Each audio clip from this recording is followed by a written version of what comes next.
I don't want to contribute to division. You know what I mean? Don't compete. And I see, and this focus on scamming. I don't want, if you're Kenyan listening to this, I don't want you to feel like we think everyone in Kenya is scamming. Like Sid said, it's just that, like, if you look brand new, and this probably could happen in the US, like if you look like you don't know what's going on, somebody might scam you. I mean, that just might happen. And if you don't have support structure, you don't have people to reference, it makes it, you are easy to scam. Foreigners in the US get scammed quite a bit because they don't trust the legal systems. They're not, they're they're a vulnerable group because of a lot of different reasons. So I'm not saying this is like specifically an African thing, although there is like an acceptance to scamming to some degree. Because if you scam somebody in the US, they're gonna come to your mama's house.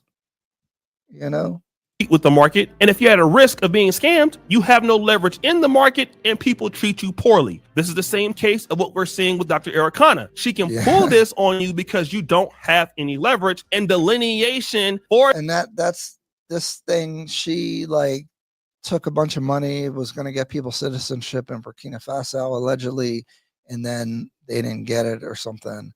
And that's to Sid's point. There's plenty of scammers. She's not African American, but there's plenty of scammers within the Black American community in Africa trying to get your money, and or at least just not delivering what needs to be delivered.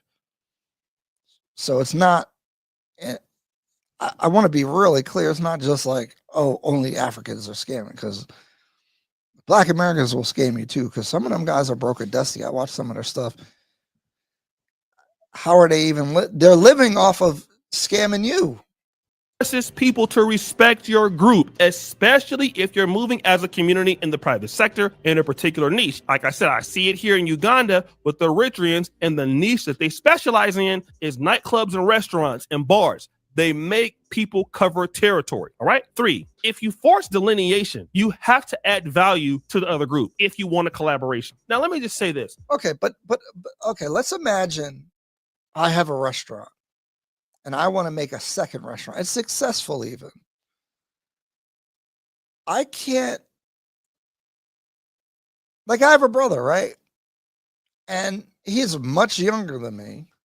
And I would love to put him on game, but he's not going to do it. He's not going to listen. He's not going to follow instructions. He's going to have his own ideas. So I can't even make him the manager of the second restaurant because he's not going to listen to me, and it's not going to work.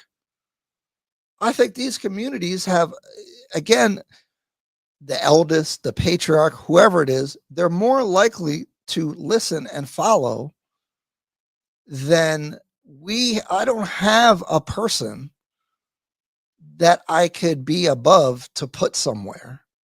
I don't have a lieutenant I could put somewhere. I don't have somebody that's going to listen.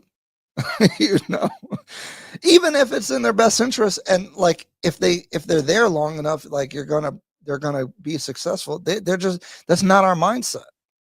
We have an independent mindset, which is good in some ways to be entrepreneurial and all that, but in this sense, it's not an ability that we have, or a capacity that I think that we don't have it. Again, I worked with an Eritrean business before. Very straightforward. Now, Ugandans can be good, but Ugandans are typically more passive aggressive in business, but Eritreans are more straightforward. If I want to deal with any Eritrean business, they force me to add value. I don't think East Africans are passive aggressive. I think they're passive, and it's a level of politeness to not say no.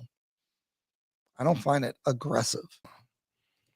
Martino, you should learn about Maranga Kikuyus. They are the biggest corporate business people in Kenya and the region. They own them all. Yeah, so I mean, even tribes do that, right? But see,